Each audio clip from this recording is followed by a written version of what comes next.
So I'm out today with my mate, who I call Bertie. This is my totem pole. And Mr. Nobody, who's busying himself while I make my little video. This is one of the most enchanting and beautiful of natural reserves, I think, in Great Britain. Very old, ancient, and I've spoken about these places before. They are given to pre-Cambrian rocks which are protruding through the crust of the earth, and we have some of the oldest fossils found in the whole of Europe. These Cambrian rocks, or pre-Cambrian, are 650 million years old. These regions are left to grazing exotic animals, and they are all protected. And so I'm just going to put Bertie up against a tree. You stay there a minute, and then have a look at what we've got. A beautiful Amanita muscaria.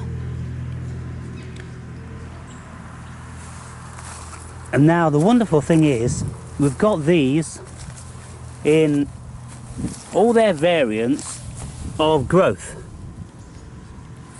We've got them at the open stage, we've got them at the closed stage.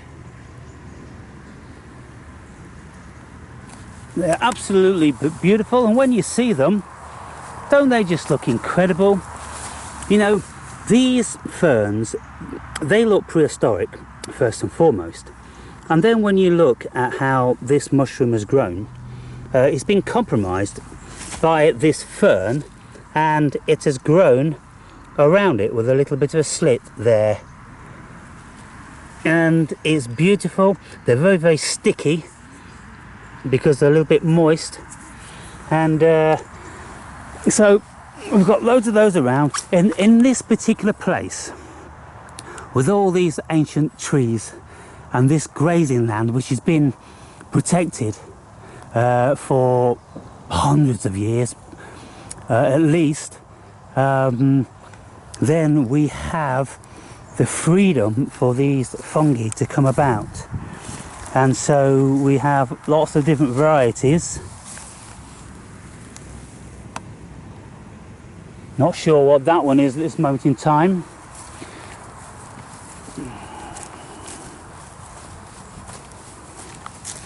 We have a variety of puffball. And then over here we have this one here, and I'm gonna lift that one because that's almost dead, and to see what variety that is. And apparently I found some of these the other day. I forget what they're called, but they're highly toxic. And there's one that's gone over.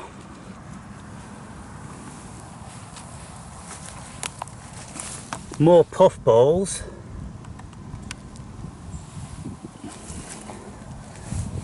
Absolutely littered with fungi.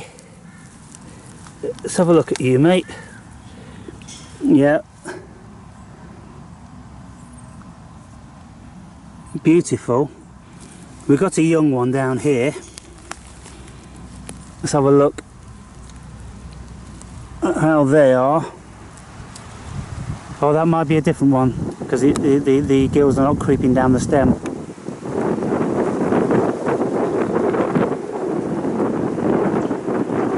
Different one there.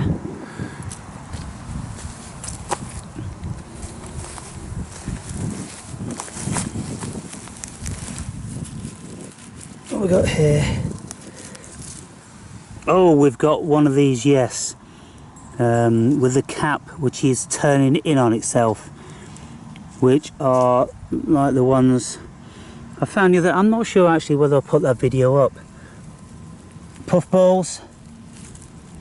They're edible, by the way, these puffballs, as long as they're white inside. And so you can see that there's lots of different fungi around, and it's so exciting if you're into this sort of stuff. And they're beautiful. They really are beautiful. And then we look at these old trees. This is an oak with all this gorgeous moss. Absolutely beautiful. Undisturbed. All these fungi and moss. And the beautiful thing about oak trees are that their leaves, they stay green the longest out of almost all the trees, I think. And the trees are still, the leaves are still hanging on brown when they are dead, even in the spring the next year. So down here, let's have a look at this one. Puffball. Come on, let's have a look at you, mate. There you go.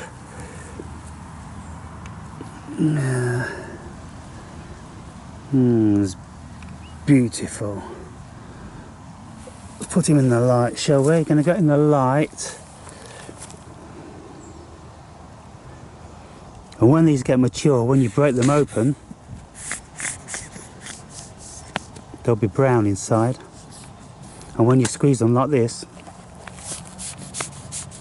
that's how they release their pores.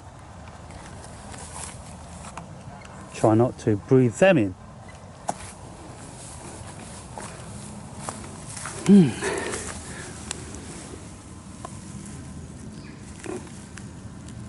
Yeah.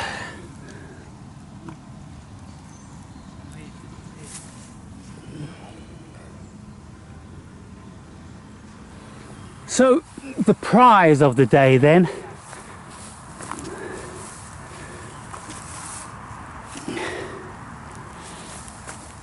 are the Amanita.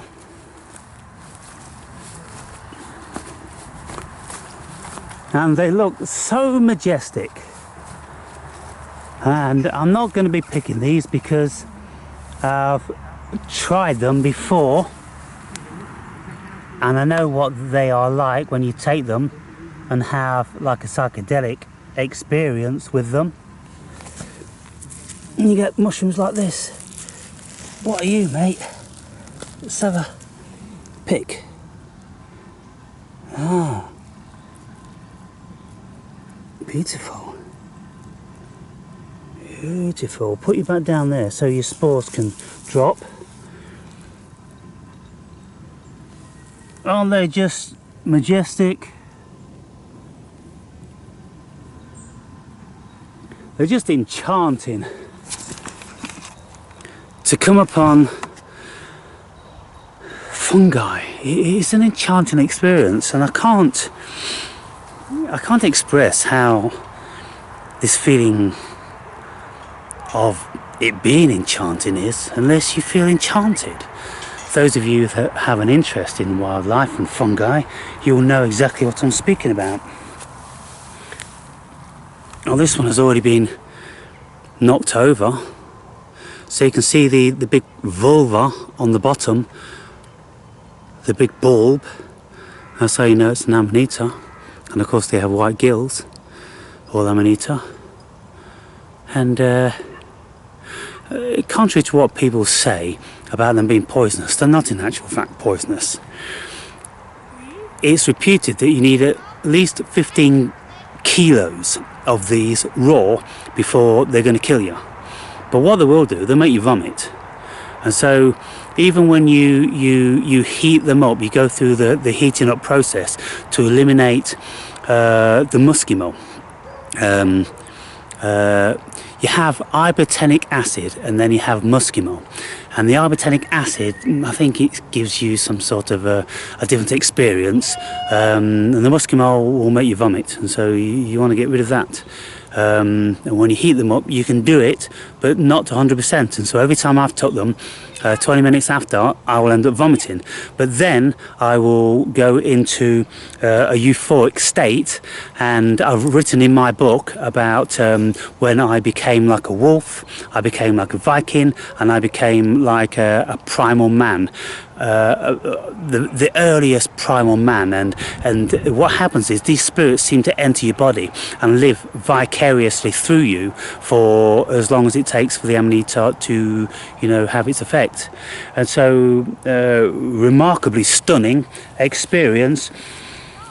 You know, it's kind of like when you feel like a wolf, it's called lycanthropy. It's a real thing, and I felt absolutely like a wolf. I was down on all fours running through the woods, I was howling, I was sniffing around for other pack members and things like this, and I was acting out that this is my domain, it's my territory. Even though I was compos mentis in what I was doing, I was compelled to act like that. And with the Viking also, all of a sudden I became a marauding and, you know, raging Viking with all that energy. And you feel it and you go, wow, what happened? These spirits, they're all around us and they're waiting for an opportunity to enter the body. And some of you will recall the videos I've made in relation to energy vampires. This place, people, is filled with different energies that will enter our bodies under different circumstances. And this is why we have to be very careful about how low we enable ourselves to become, because that's when you're going to get negative energy. When you raise yourself up and you are high in vibration, then that's when you get the positive energies enter.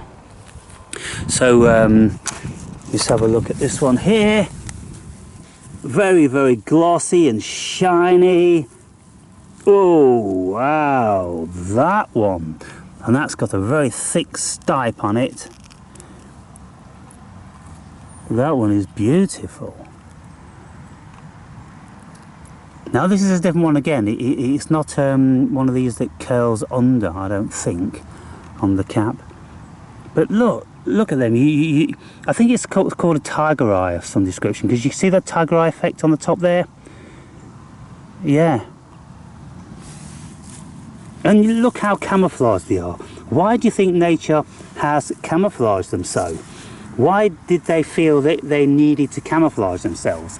Because it's not like things feed on them, because they're poisonous. Well, that particular one is in any case. And yet you've got one which people think are poisonous, like the Amanita muscaria. They don't camouflage themselves at all. They, you know, leave themselves right vulnerable. But reindeer are reputedly said to enjoy these mushrooms. And that's where the whole Santa Claus thing comes from. Santa Claus's outfit with the red and the white, because in the northern hemisphere, these are fed on by reindeers. When reindeers eat them, they tend to get very animated, a bit like I was when I was feeling like I was a wolf and a primal man and a Viking. And so then the myth grew that the reindeers could almost fly. And so then we've got the flying reindeers, and then we've got Santa in his get-up, and it all seems to stem from these little beauties. I mean, for me, this fern is one of the most wonderful prehistoric plants that you can ever imagine. And when you see these against the beautiful Amanita, well, it's absolutely beautiful. In actual fact, I'm going to take a photo of that and maybe use that as the one I'm gonna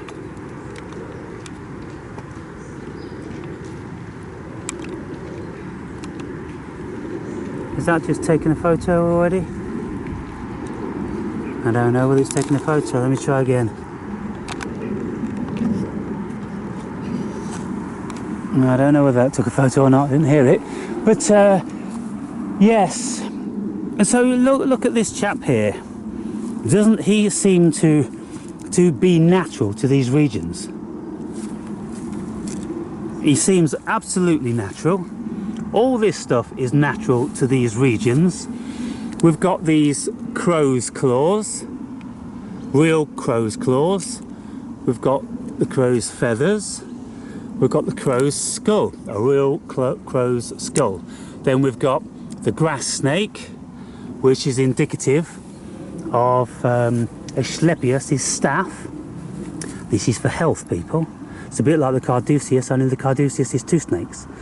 And then you have different iconography on there, which I've spoken about in a video specific to that.